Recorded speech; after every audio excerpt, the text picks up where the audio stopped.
Hey, Pete. Yes. Did you start your morning off with an ice bath today? That was the seventh thing that I did this morning, actually. Yeah.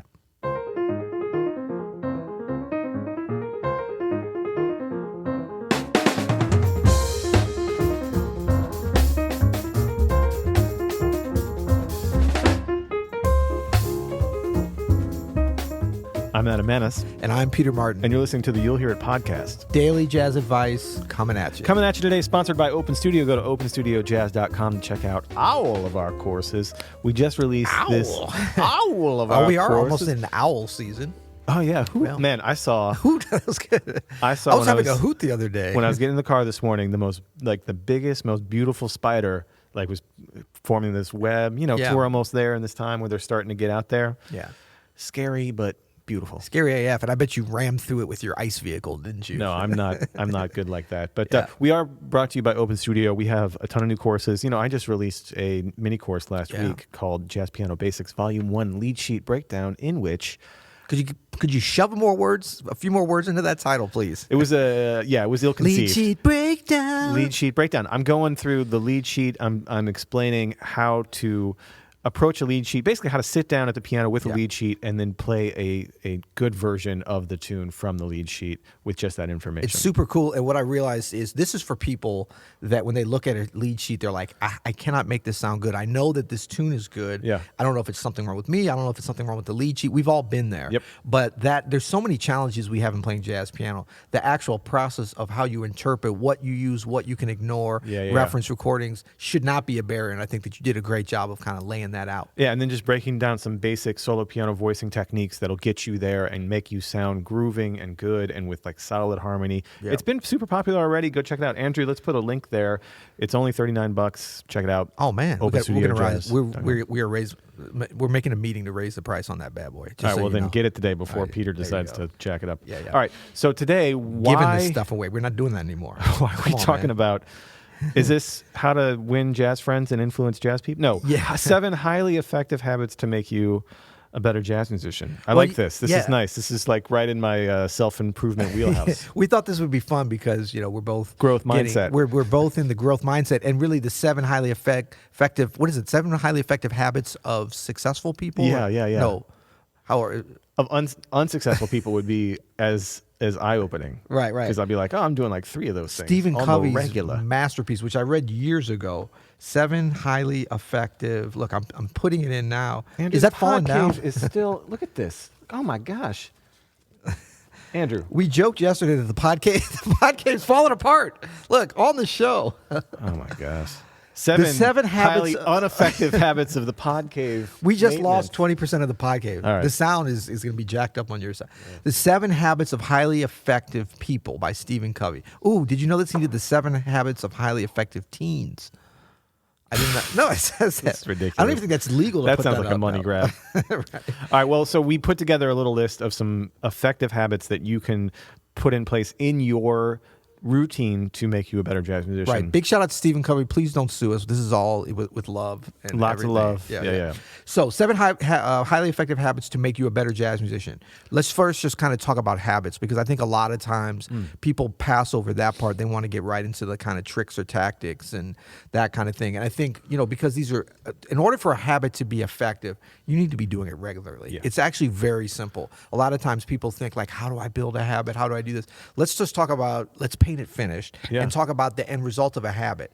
A habit is something, look, we come into the pod cave and stuff falls down because it's out of the habit of falling down, right? No, we come in here and we're going like lemmings. I mean, you could put acid in this cup at this point and I would just pick it up and drink it because I'm in the habit of drinking this when I'm in here. Yeah. And not for better or for worse.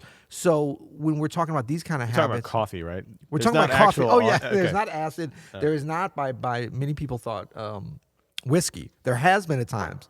But we do not put whiskey in these glasses. We put them in clear containers, right? Go cups, they call them. In New and you Orleans. can tell because the general quality of the content exactly. here goes. You don't even have to look at that. You can just listen to it. No, but a habit is just something that you do automatically. Yeah. And we're going to be talking about what we think are good habits, but bad habits, good habits, in between. It's just something that you do regularly. That's right. And it's easy to put into place, but it's hard to maintain. So pick habits that you can stick with, that you know can fit in your schedule. It's not a good idea to say oh, I'm going to put on this habit. This takes 4 hours for me to do every day. Yeah. That's not going to be an effective No, habit. Something no. that you can do on the regular is what works. Well, if you were like some kind of religious guru that went and like prayed for 4 hours a day, and you were that would be effective. Man, that it's would a be different kind of effective. lifestyle. But also realize that these are the things that are going to make you better. Like if you're wondering why is my left hand not as good as my right hand? Right. Oh, probably because you don't practice it ever. Like, Exactly. that's exactly right. Like, Hashtag Jeffrey Keezer. yeah.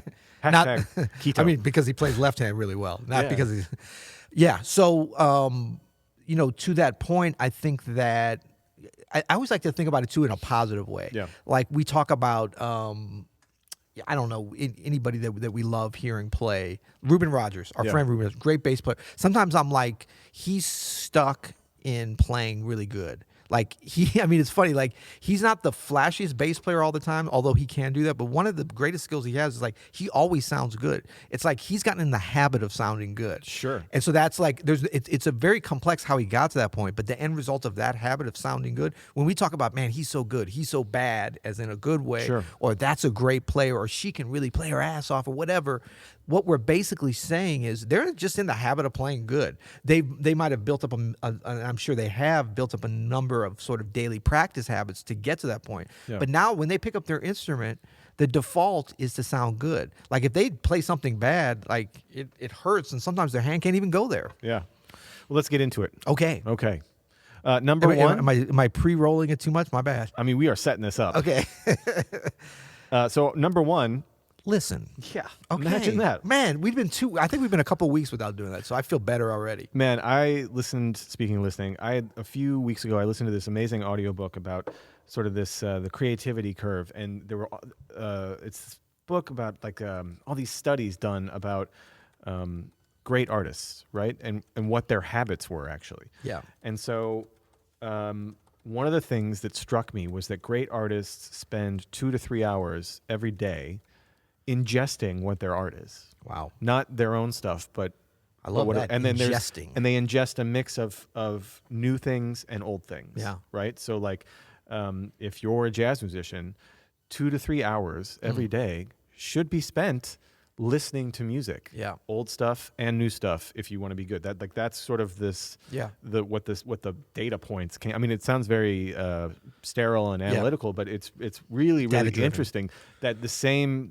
data points were true from like someone like Leonardo da Vinci with painting, or and someone like Beethoven with music. That 2 to 3 hours every day of ingesting music that's helping them become a better artist. So think about that. Think about when you can use free time or commute time or at work time or whatever Right. to ingest what you're doing. Like it's part of getting better, and it's Yep. a super important part.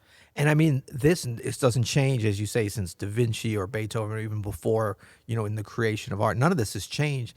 Technology changes, but there's parts of technology that make it harder to do this because we're in a distracted world. Yeah. So we get on this thing of, I don't have time, but it's all about priority. But technology also helps, as you say, during a commute. Anytime we have access in a way, so we need to be able to limit and push out the noise, get the signal going, which is ingesting, Yeah. like the concept. So that's just what for us is listen. And I love the way you put it, ingest the art. For being an effective a better jazz musician, it's listening. Well, and you know why it's so important? Like, so since I've read that, I started doing this on the regular, like really making it a priority for me, because you get distracted with phones and Yeah. Netflix and all this stuff or whatever. So I've really tried to make this a priority of like, okay, I want to be a more in-depth listener. I want to keep it a regular part of my day without getting distracted by all the noise. Yeah. And so since doing that, I mean, music starts to take on this whole other tone when I Yeah. listen to it, because you become so steeped in it, right? All the time. It just becomes part of your brain waves almost. It's an important part that can go by the wayside too quickly. And it's so good. I mean, I know for me, I've gone in and out of this habit over time. I've been kind of in it for a while now where it's pretty habitual. But the fun thing is if you do fall off of this habit, and look, everybody falls off some habits at some point. Yeah. But if you do, it's so exciting when you get back in it. Actually, some of the times I've fallen off or on have been when I've gone on like vacation. I'm not a good vacationer. We'll talk about that in another episode. Yeah. 7 ways to be a better vacationing jazz musician. Bring your steel pan drum with you, then you can do gigs. That's number one. Yeah. But the idea of like when you have been off and you get back, you realize how important it is and how inspiring, how how invigorating it can be to the rest of your routine. That's right. And don't freeze up thinking you have to listen to some important stuff every time. Just listen. Just listen to stuff you like. Listen to whatever you like, whatever that is. Allow yourself to listen. Connect with the music. All right, number 2. Number 2, daily practice. This is number 2 of our 7 highly effective habits to make you a better jazz musician. Why is this one so important that it sits at position number 2? We want to keep a daily connection to whatever instrument we're playing. Yeah. It's the easiest way to grow. It keeps you sharp, and it helps you discover new things that you have to put into your practice routine. If you're not hitting your instrument for at least like 5, 10, 15 minutes every day, you're not going to grow as fast as if you do. Right. It's just true, you know. Yeah. And the easiest way to do this is just to carve out some time on the regular, whether that's at lunch or in the early morning or before you go to bed, to just sit at your instrument and be with it. Yeah. You know. Yeah. And this one is so binary that it should be simpler. Like we get into some, and we're going to get into some other things a little bit, but like this is literally, I mean, just the as you say, sitting at the instrument and playing the thing. Then you've accomplished it. Of course, you want to, do many of the other things. We talk about it and stay longer and be effective and everything. But when you commit to daily practicing, connecting with your instrument every day, you either do it or you don't. Yeah, for sure. Cool. Number 3, practice patience. So it's not just be patient, but it's practice patience. It's tell yourself that I have as much time as I'm alive to be a musician, right? So I don't need to become Bill Evans this morning. Yeah. Like I can just be here with it. I can listen to what I want to listen to. I can practice what I want to practice. I can make sure that I have, my goals set and just sit in that and not be in a hurry to be great. And because that's not how it works. Right. That's great. I love that. One way that I kind of think about this, because this is more of a conceptual side of it too, that you can kind of be almost on the back of your mind all day long, is for practicing patience is to think about it like, most people grossly overestimate they can do in any one day, especially when they're inspired about something. And I've been fallen prey to this many times. But then on the other hand, don't we know it? But then on the other hand, they underestimate what can be done in much longer spans, like a year or something. Yeah. Like if you look a year forward and you think what you could get done as an individual or as a band or as an orchestra or as an organization, it's very easy to underestimate until you look back and you're like, wow, we got this done. But on a daily basis, a more granular level, it's very easy to try to push too many things in and basically do things that are going to keep you from being patient. So when you take that breath, even as you're wanting to accomplish a lot in your practice routine, transcribing, whatever the other things we're going to talk about, it forces you, the great thing is if you listen to the music and the flow and the spirit of this music and interact with the community, that'll force you to be patient. The music will force you to be, because you cannot rush through the important things. If you do, your playing will be lacking. So as long as you get into an organic flow with the music will actually teach you how to be patient. That's right. And it's just that mindset of, hey, I'm a musician. I'm a musician for my whole life. Yeah. I have my whole life here to work on this. I don't have to do it all in one day. I can take care of those details that need to be taken care of, because that's important. And even if you could do it in one day, think about how unsatisfying that would be for the art that you created. If this was something we could get in one day or 1 week or 1 year. Video game mode on easy. I mean, it's like I'm hearing Herbie Hancock at Newport Jazz Festival this summer, and I'm hearing, 76 years of accumulated, patience and knowledge. And he was good at 16 probably. Yeah. So that would have been fun too. But I mean, it's such a joyful thing to be able to see this. It's like you see LeBron James play now, and in some ways it's his most exciting, and I think some people are like he's on the downswing. I think he's at his best. Athletics, your body does start to break down, so we have an advantage that we can keep on that upslope. So be patient, keep that in mind. That's right. All right, number 4 is a practice journal. We preach about this all the time. Yeah. Keep a practice journal. Keep what ideas you want to practice in the future. You're going to want to record yourself and really try to honestly pinpoint some areas of growth that you need to hit. But you have to write this stuff down, or else it'll get lost in the shuffle. Write down what you've practiced so you know where you've been, the keys, the tempos. Keep a journal of tunes you want to learn or concepts you want to learn. If you don't have it together with, two-handed voicings and all keys, that's like something you can make a little chart of and keep that in the practice journal. And if you're practicing patience, a few months, maybe a year, or whatever. It's so fun to look back and be like, oh my gosh, I couldn't believe I couldn't play drop 2 in G flat last year. And right. Hey, why you always tease me about the drop 2? 'Cause I'm gonna get it. I'm gonna get it, or at least understand it. All right, what's number 5? Well, just one more thing on the practice journal. The art, the thing of writing it, like I've heard this from enough reliable sources now, that I really believe it. I already felt it, but I didn't know if it was because of how I came up in the non-digital age as a very young boy. Yep. There was none of this. I don't know if you knew this shiny object did not exist at one time. Young Adam. Can't believe it. No, but the idea of like, because people are always like, well, should I do it on my phone? And I'm like, it doesn't matter. Just do the system that works. But I really believe now you should write it somewhere. I agree. Because, it's been shown, and I think even more so in this day and age because everything is like coming and going, the process of writing, it gives it a significance to yourself. It does. Not only that, you can go back, but just as you write it, like you're putting a stake down. So true. You're not going to do everything you do, but you're going to remember it and it's going to have that impact. And you might go back and cross it out. You might correct it. But things like having a page like things I suck at, and then a list can be very effective. I totally agree. A little negative reinforcement. All right, number 5 is transcribe. Is this important? I don't know. I mean, I feel like so these are, first of all, these are not in order of importance, except number 1, right? Yeah, these are all. I would say number 1 and number 2 are in order of importance for sure. So transcribe. Look, this is just a habit that is going to make you a better player. Yep. And if you get into the habit of it, this one is one that's a little trickier because I think you can get to the point where you definitely will get to the point where you're not going to be doing this every day. Yeah. But remember, like we didn't say daily habits. I mean, most of these are daily habits, but this is one I would say you're going to go into periods where it should be a daily habit. Yep. But you have to maintain your connection, and mainly through listening, where you're planning your next transcription. Absolutely. But I mean, it'd be great if you could do it every day. But I don't know that that's necessarily necessary. But I've never met a great jazz musician that didn't do a beep ton of transcribing. Yeah, it's mentioned so much because it's such an important part of the process. Not only are you learning tons of key information about the language, but you're also developing other skills as you do it. Ear training and technique that you wouldn't do, in the comfort of your own hands. Right. Learning from the masters. So transcribing has got to be a huge part of it. Right. Good stuff.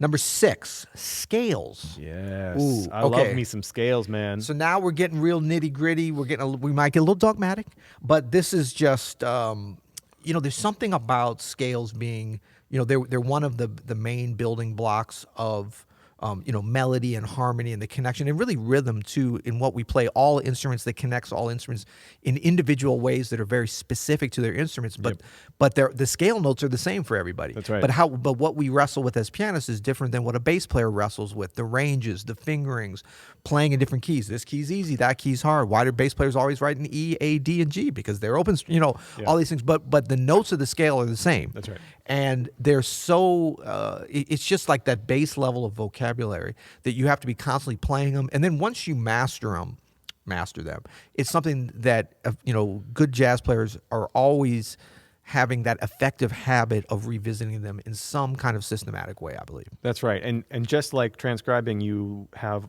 all these added benefits. Scales, you're learning about music theory. You're learning about melody. Yeah. You're learning ear training. You're learning about technique on your instrument. Yeah. It's like the push-ups of music, right? Exactly. It's just like a basic exercise that you have to be able to do to be fit. Yeah, and I think that's a great analogy. It's like, of course, you can't only do that, but if you were stuck on an island, you had no equipment, and you only knew one exercise, and all you did was push-ups, you could probably stay in pretty good physical shape. Right. It'd be better to add the other things, but it's great to have that base level. That's right. Number 7. Compose. Ooh, now this one, I threw this one in there because I thought it might be a little controversial, not for you, but to some folks saying, why do I have to have that habit? I just want to be a jazz player. So why do you think that's important? Well, because to be a good jazz player, you have to be a good composer. That's what an improviser is we're composing on the spot. So it doesn't hurt, and in fact, it really, really, really helps for you to sit down and try to compose something that's not improvised, but actually try to work on something, to craft something. And the craft of composing can teach you so much about your improvising. Yeah, absolutely. And I think the reason I think this works so well as an effective habit for everyone to get into is because it's something that, you can actually just schedule and sit down and do. You're either doing it or you're not. Now, I'm not saying that what you're doing is, composing a Mozart symphony masterpiece, but you can sit down and say, I'm going to compose. I'm going to compose for 30 minutes. Whereas improvising, that's more of a byproduct of all of these things. Something that's going to happen. We do all these things. But if you get in the habit of composing, I remember Ray Brown told me, he went like 30 days where he said he was going to write, and this is before self-help books were available on Audible and Kindles and stuff. I'm pretty sure. Yeah. He was just like, I'm going to write a tune for 30 days, for 1 month, a new tune every day. It's going to be finished. Yeah. And he was just like, none of them except one really came out to be anything that I used, but he wanted to get, in an effective habit is what I took that to be. For sure. And I think it helped him beyond just being a composer. It helped his playing. It challenged him. And so I love stuff like that. Yeah, this is one that I have to really keep in mind for a priority for me, or else it's another one that will like kind of go by the wayside when I get busy or stressed or whatever. I have to carve out time every week to compose a little bit, or else it's not a happy Adam. Yeah, you know what I mean? But also it's like hangry Adam. It's hangry. No, that's different. That's hashtag keto Adam. No, I think it's a super important part. I'm glad you included it here at the end of our list. That's 7. Let's break them down from the top to the bottom again. Number 1 is listen. Yeah. Number 2 is daily practice. Number 3 is to practice patience. Number 4 is a practice journal. A lot of practicing going on here. I know. Oh, I've got a bonus too, just in case anyone's going to tune out. Number 5, transcribe. Number 6, scales. And number 7, compose. All right. Our bonus. After we tell you that we are sponsored by OpenStudioJazz.com. We got a link here to the new Jazz Piano Basics Volume 1 We're still hyping that thing up, man? Come on. That was at the beginning of this episode, that's true. bro. That was today. That was today, yeah. This is a super long episode. See, that's what I'm saying. I'm overestimating what can be done in one day. I'm starting to fidget, man. Let's get the bonus going. The second Pod cave is literally falling down. Okay, let me do it before the caves in. Okay, bonus. I'm going to throw an audible here and say community.